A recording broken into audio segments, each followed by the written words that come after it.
Oh.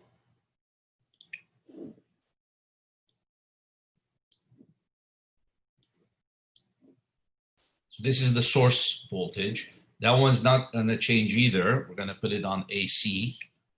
Yeah, 12.01 still. Okay, but now predict for me what the voltage across the resistor is going to read, what the voltage across the inductor is going to read, what the voltage across the capacitor is going to read, right? Then how about the oscilloscope? Predict what the oscilloscope is going to show, the phase angles and all of that. So we can end with this. So now we have all three in the circuit.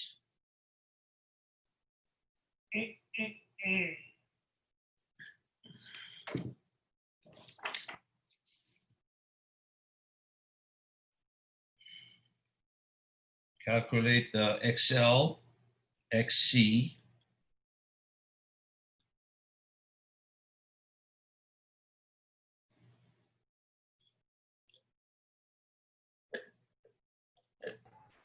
Professor, is the frequency going to be 600 or 200?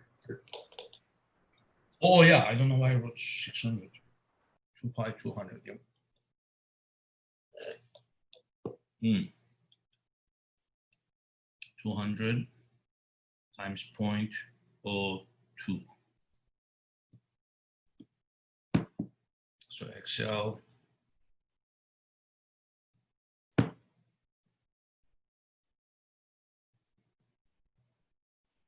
Okay, so 25.133 ohms. And then XC is 1 over 2 pi FC. So remember, the capacitor behaves opposite. For low frequencies, the capacitor resists the circuit a lot. So 1 over 2 pi 200, and then 5 microfarads. So 10 to the power 6 divided by 5 divided by 200 divided by 2 divided by pi. Yeah, we're going to get decent results here. XC 159. None of them are like really dominating the circuit, so they're about even, but the capacitor is dominating the most. It's acting like a 159 ohm resistor. Then comes the resistor, then comes the inductor. So I can immediately draw the phasor diagram of this. You got I, you got the resistor. The XL is smaller by about, if this is 80I, so this is 25, so it's about 1/3 of the size of this vector. So it looks like this. This is VL, right? So it's about 1/3 of that. But then this guy is about twice that size, right? So it's about this, but it's behind the current. So it looks like, yeah, it's about, I'm going to go all the way like this to make it visually. So I expect the capacitor to be dominating more than this. So I'm going to go a little bit smaller here. So this is VC. So then this guy, you can put it to the tip of this, and you'll get the combination of these two voltages. Then put this to the tip of this, and then you get that. This is the source voltage. So this is going to be here XC minus XL. This is going to be R. So now the total impedance is going to be square root of R squared plus XC minus XL squared.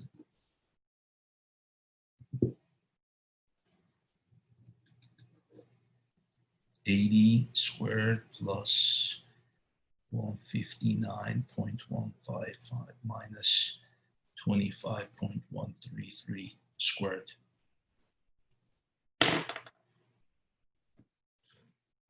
$159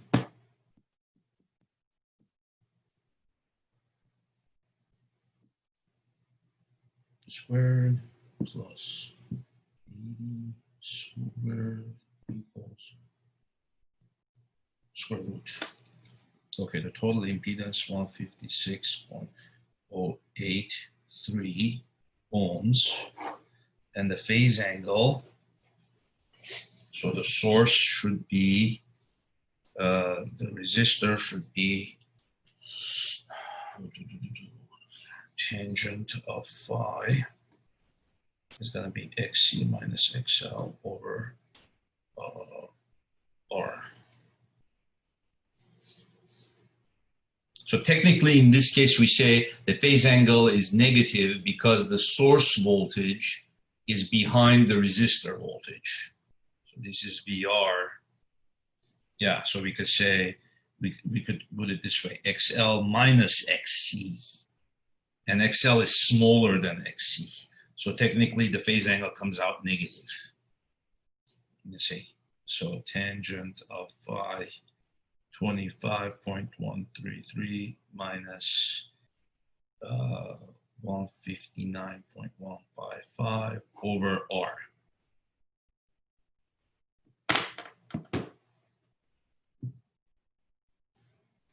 So 25.133 minus 159.155 divided by 80, 10 inverse. Negative 1.0326 rads is the phase angle. That's the phase angle of the source voltage with respect to the resistor.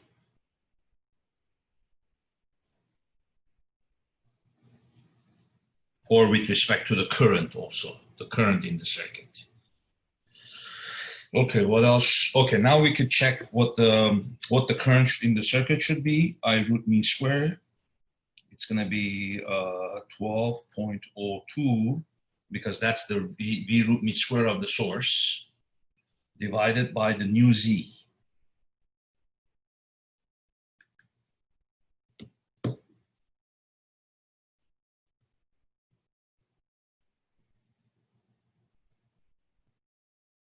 .077 amps. Okay, let's check one at a time and then check them off so we don't go very far with making mistakes. So the current should be 0.077. Okay, 0.077. Okay, cool. So the current checks out. Okay, then the voltage of the resistor is going to be the current times the resistance. So then that's going to be 0.077 times 80.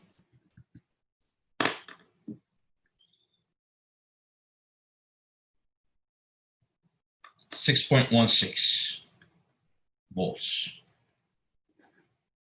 Okay, well, let's check that quickly. It should check out. So go to AC volts.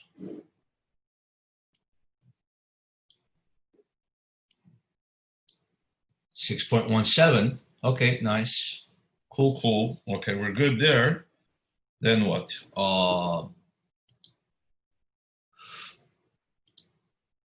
The voltage of the inductor and voltage of the capacitor, 0.077 times the XL. What was the XL?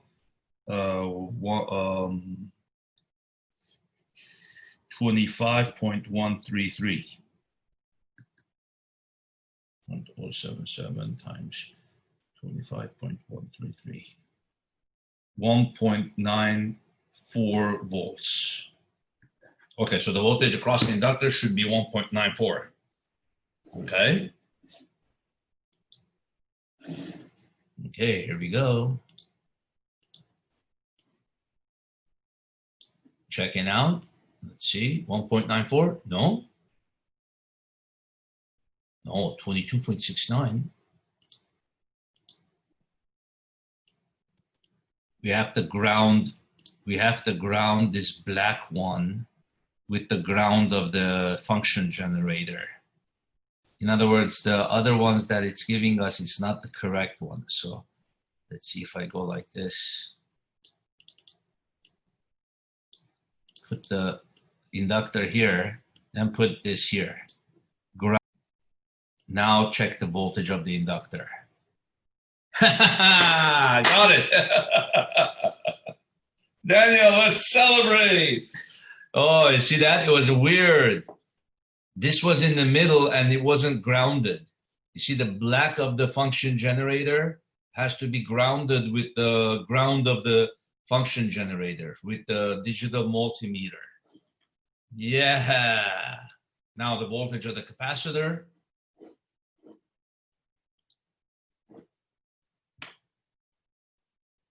.077 times the XC, and XC was 159.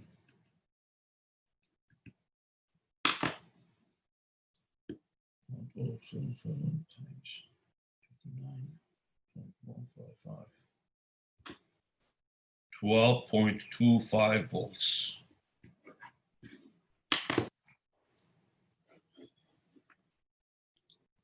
Okay, then break this up.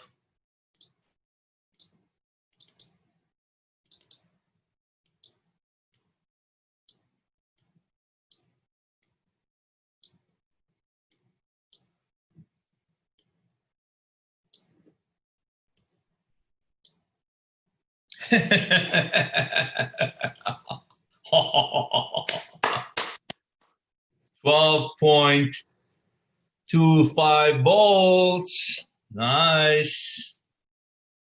Okay. Now, how about the phase angles? And phase angle, we're done with that. Then we are done. Okay. So now we already know what the source voltage is going to look like. No, you know what? Just to be on the safe side, let's put this grounded. Put this over here.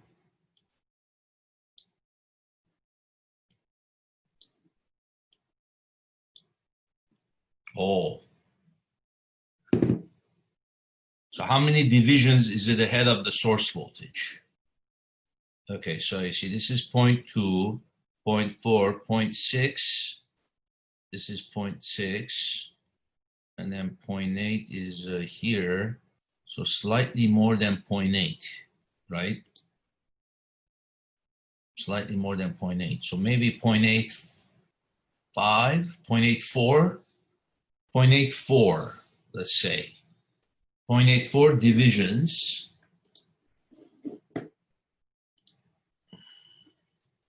Okay. So the voltage is 0.84 divisions. So the phase angle experimental, 0.84 divisions. And then how many divisions were one, let me see here, were one period? I believe it's always the same. So they have it so that the way that it's scaled over here is that they're fitting 2 complete waves in 10 divisions. So their scaling on the oscilloscope is always the same. 5 divisions is one period of the wave. So they're always showing you 2 periods of the wave, 2 complete waves. You see? So then it's 0.84 divisions over 5 divisions for 1 period times 2 pi. That should give us this negative.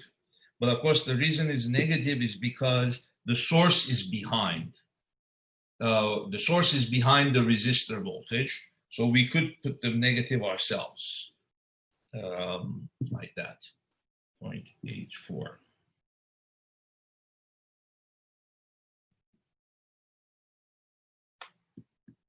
Yeah, yeah, yeah. Reds. Wow. Very, very well. We're only off in the second decimal place. Wow. Now we could also do all the other phase angles. This is usually the main one, but we could say, okay, what's the angle of the source from the capacitor? What's the angle of the source from the inductor? I'm going to bring the capacitor here.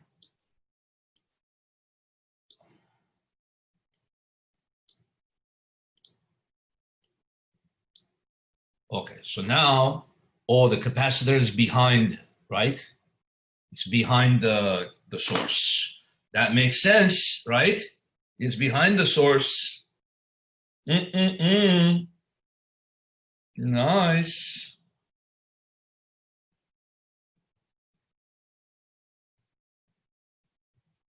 Take a picture.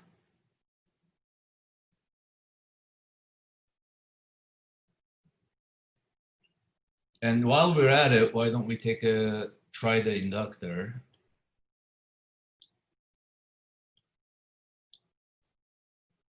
Okay, we'll take a picture of the inductor.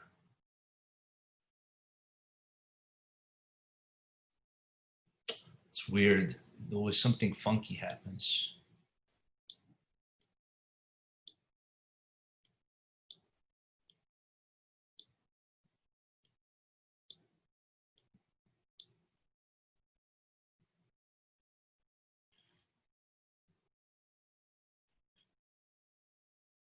See, that wasn't even the same that it was showing when this was over there, right?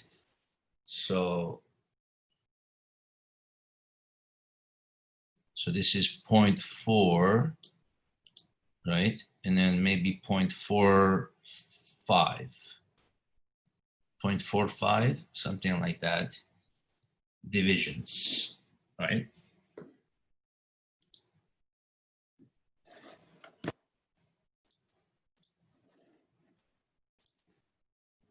Okay. I think these examples really help, don't they? Like for you to really practice, say, okay, what does this all mean and how do we see it? So the theta experimental 0.45 divisions. This is the capacitor for the capacitor, right? 0.45 divisions over 5 divisions times 2 pi.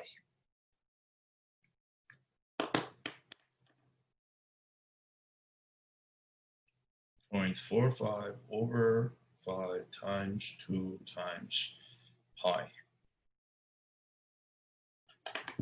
0.565 rads. Experimental. Now, how would we get the theoretical? How would we get this angle theoretical? Well, we could kind of do it the easy way. We know that this is 90 pi over 2. If we know that this is 1.03 rads, right? So then just subtract pi over 2 minus 1.02. That would give us this. So theta theoretical, we could call it something else like beta theoretical. So then it'll just be pi over 2 minus 1.0326. See that? So we don't have to recalculate everything as long as we got this main one. So pi over 2 minus 1.0326. We are ending strong. You see that? 0.538. And we got 0.565. I got to break this table. End the summer strong. Professor, one quick question. Yeah. So the values of voltage that we found, right? Those are only the RMS values for each, right? Which one? So like the V sub R, V sub L, and V sub C. It's underneath your phone. Oh no, those are the root mean square values. Right. Okay. Got it. Which is kind of a sort of an average value. You square the sine function that for each of them. Then you take the average of that. Then you square root it. Yeah, it's like an average value for each of them. Right. Yeah, because I was just thinking, right? Like, is there any point where people will need to have like the actual the actual functions for each? Oh yeah. I will say write down the actual function for each one. You will see that on the test review questions. Okay. Yeah. There's a whole set of questions that I have for just for this chapter. Yep. Okay, one other one to do, maybe we say, okay, what's the angle from the inductor all the way to the source? Well, we can just do that if we already know this angle to be 1.0326. From here all the way to the inductor would be what? 1.0326 plus pi over 2, right? So let's call that phi. No, not phi. Let's see. Alpha, I guess. Alpha theoretical. And then that'll be what? 1.0326 plus pi over 2. 1.0326 plus pi divided by 2. 2.604 rads.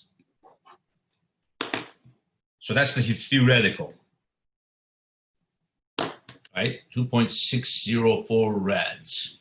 Now, how do we do that experimentally? Well, I already emailed the picture. Hey, oh, am I going to take this 0 or am I going to take this 0 when it reaches 0? Do you see?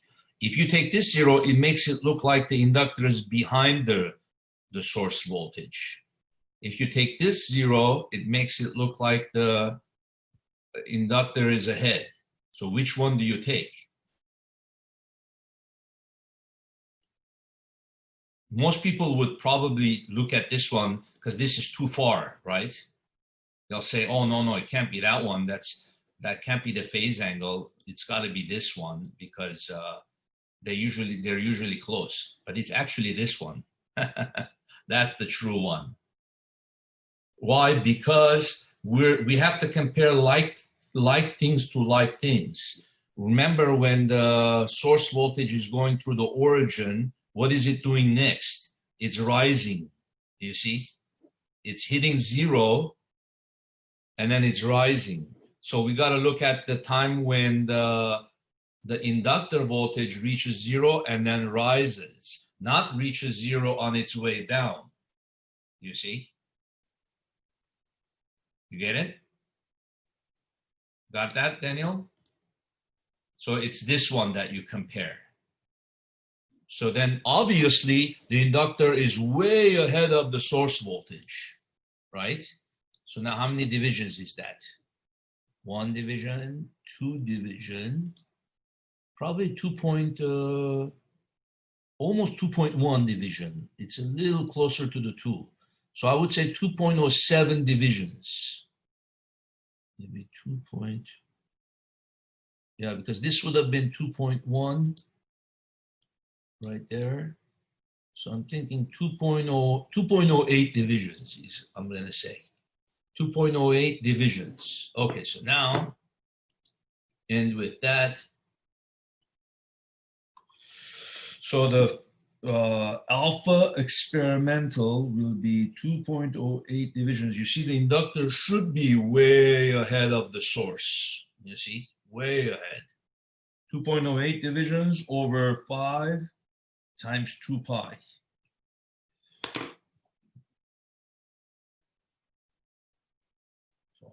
times 2 times pi. 2.614 rads. And we just calculated 2.604. Oh my God. We ended on a perfect note. Look at that. 2.614, 2.604. Wow. 1 digit off. Now, how could you do better than that? Okay, guys. We are done. Nice.